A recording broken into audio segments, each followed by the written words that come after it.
President Trump's economic vision is finally becoming a reality as he forces countries to accept steep new tariffs. But as he's feeling newly emboldened, the president is also lashing out when things do not go his way. In just the last few days, he fired a government statistician when job numbers came in weak, demanded the Fed chair resign, repositioned nuclear submarines following critical comments by a Putin ally, slammed several GOP senators for breaking with them, and then told the Democratic leader to, quote, go to hell. And now news this weekend that the administration is probing the former special counsel who previously pursued charges against Trump himself. It all underscores Trump's unprecedented use of executive power and impulsive responsive to crises at home and abroad. There is a lot to unpack this morning with my excellent panel, including CNN's Jeff Zeleny, Tia Mitchell with the Atlanta Journal-Constitution, CNN's Aaron Blake, and the Wall Street Journal's Olivia Beavers. Nice to see you all. Good morning. Morning. Trump is angry, at least he was yesterday. And look, the anger is often talked about with Trump because it drives his decision-making in a lot of ways. He can be impulsive, volatile, and when he's angry, it's important to know. And just look at what he said about Chuck Schumer yesterday. He said this, of course, came in this dispute he was having with the Senate Democratic leader about confirming his nominees. Democrats were slow-walking them. He demanded the Senate stay in session. He didn't get what he wanted. Trump didn't. The Senate is now home for recess. And he says, tell Schumer, who is under tremendous political pressure from within his party, the radical left lunatics, to go to hell in all caps. But look, in another era, a president saying this about an opposition leader would be a story in and of itself. But it just speaks to, for Trump, this is par for the course, and also speaks to his mindset at this key moment. So presidential, right?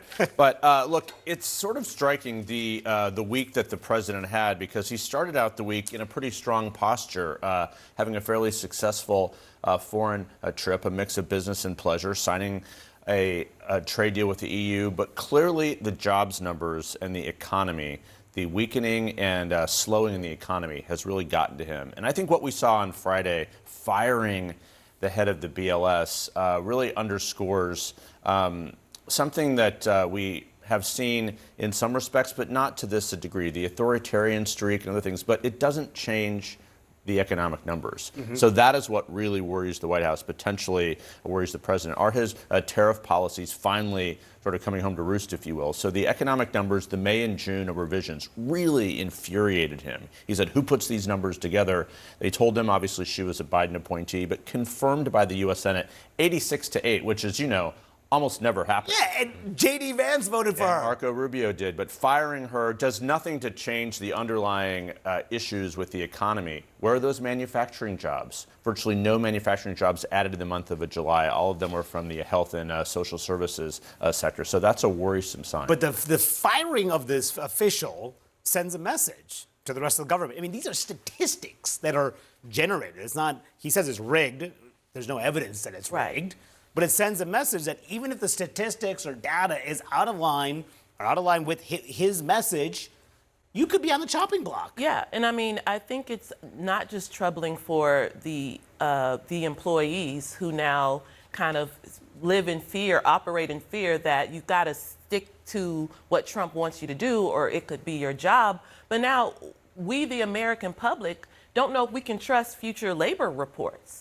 And that's just adding to the list of American institutions that are being, if not dismantled, weakened under the Trump administration, you know? And so how are we going to be able to, you know, how are elected officials going to be able to make decisions if they can't trust the data? How are voters going to be able to make decisions about how to spend their money, how to choose their leaders, how to operate if they can't trust the data, if they can't trust what our bureaucracy, what our leaders are telling us is true, or are they just saying things to coddle to one person, which is President Trump? Yeah, so it's really troubling. In how do Republican senators feel about this firing? There was a bit of a split response on Capitol. The Senate Majority Leader John Thune said there's a lack of trust in those statistics already. He sounded like he was siding with Trump on this. And then Cynthia Lummis, who is a conservative Republican senator, told our colleague Morgan Rimmer, said if the president is firing the statistician because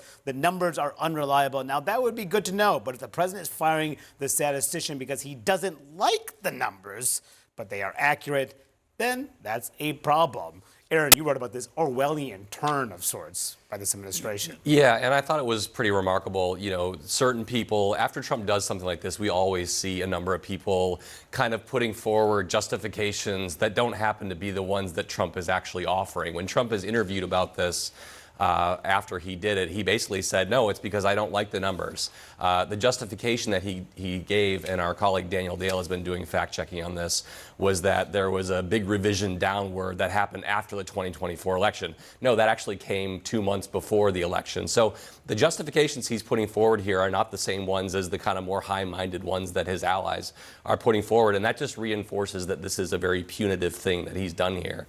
And so I think if you look at the way these Republicans are talking about it, that Lummis quote is significant. We also saw this from Senator Rand Paul from Kentucky, Tom Tillis from North Carolina, basically raising this concern that maybe this isn't a good thing. Like maybe he can do this, but maybe he shouldn't do this. And so it's going to be interesting to see whether this is kind of a bridge too far for them. And, well, I find we're talking about the consequences, but let's boil it down to where the motivation is.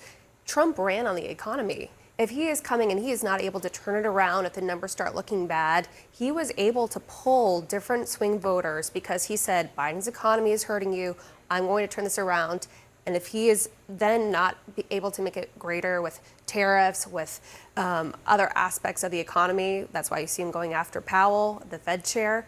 I think that he's going to be in trouble, and that's why the midterms and the economy are such a big issue. And look, we are, in a lot of ways, heading into a new chapter of this second term where Congress is heading home for its recess. We're now through 7 months, and now we are in this next phase of this tariff policy. He had threatened these tariffs to go into effect on Friday. Now we're expected now to go into effect on August 7th on a whole host of measures. And now the economy and people may very well start feeling the impact. So how have prices been impacted by all of this? There have been price increases from May to June. Big retailers are now threatening to increase prices even more. That is going to have a significant political impact as well, if in fact consumers start feeling that. Without question. And look, I mean, every president gets jobs reports that they don't like. I was talking to an Obama administration official over the weekend, sort of understanding this BLS, how it works. And they had a BLS official, obviously. And in 2009, the jobs numbers were so bad. They're like, we wish we could have fired him. But obviously, that's not how it works generally. But prices, it's a huge concern. I mean, to Olivia's point, it's what President Trump ran on. So if prices are up this year into next year, it's a problem. What are you hearing about how Republicans, are they with him? Are they still standing? They've been, you heard like Senate Majority Leader Thune. He is not a tariff guy. He's been opposed to tariffs his entire career. But now he's saying, he's hoped that these would be temporary. Yeah. But these are now here to stay. Yeah. And this party is now stuck with it. What we're finding in Congress is that there are plenty of Republicans who privately disagree or are hesitant to fully embrace what President Trump wants to do. But that's privately. Publicly, there are very few Republicans who are willing to challenge him or even question him. I think what they're trying to use is back channels to ask the questions, to make the suggestions, to be cautionary. But publicly, there's just so much hesitation to be perceived as challenging or contradicting what President Trump wants to do. And I mean, I think it goes to the overall theme of Congress just not having, congressional Republicans just not having much incentive or interest in going against President Trump for their own political reasons, for their fear of the base. And I think some of it is genuinely saying, hey, he was elected on this message. Let's give him a chance to try these things that he wants to do and set his own agenda. Now, they've given him a long runway. It has not yet paid off. I think some of them are still hoping it does. But again, I think privately there's a lot more concern than what we see publicly. Yeah, and a lot of this, too, has to do with how he's handled the Jeffrey Epstein matter. It has not gone away, and that's been a question all along, too. this story that sort of flew under the radar on Friday involving Ghislaine Maxwell, Jeffrey Epstein's associate, suddenly was moved. She's serving a 20-year prison sentence, suddenly moved to a lower security prison after speaking to the Deputy Attorney General, Todd Blanche. And there hasn't really been any explanation about what she told Todd Blanche and why this move ultimately happened. Yeah, the Bureau of Prisons hasn't said why this move was made. Ghislaine Maxwell's attorney is not talking about the reason why this was made. I think this adds to a whole host of questions that the White House and the broader administration haven't put to bed on this. Trump keeps saying very odd things about this, leaving open the possibility of a Maxwell pardon. I mean, he at the very least seems to want her to believe that this is a possibility for her, whether or not it is. But why? That's still the question. I mean, if I had to guess, it's the things that she says are going to be impactful on him. She's talking, in addition to talking to Todd Blanche, the Deputy Attorney General, she's talking about coming in and testifying in front of Congress, although that appears to be delayed right now.